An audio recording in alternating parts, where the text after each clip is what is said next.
Alors que signifie le nouveau plan quinquennal pour les citoyens ordinaires? Voici un récapitulatif en 10 points.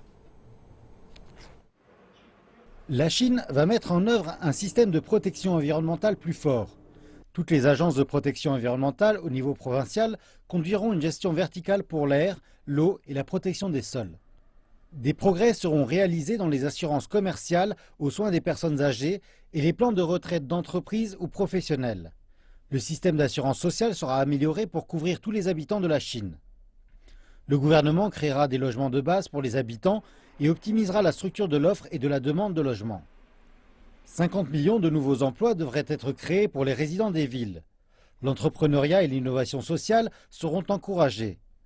La Chine rendra l'éducation au lycée obligatoire et exemptera de frais de scolarité dans les écoles secondaires professionnelles.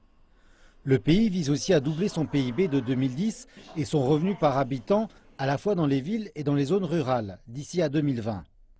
La Chine veut améliorer le niveau de vie des gens pauvres et dans les campagnes. Le système de santé intelligent promouvra les soins de santé s'appuyant sur Internet, les centres médicaux et les services médicaux éloignés. Par ailleurs, en ce qui concerne le taux de la population urbaine enregistrée, l'objectif est une augmentation de 45%. La Chine envisage de mettre à niveau son système de permis de résidence pour couvrir les personnes qui se sont installées comme résidents permanents dans les villes et les villages. Le train à grande vitesse couvrira plus de 80% des métropoles et plus de 50 aéroports civils seront construits.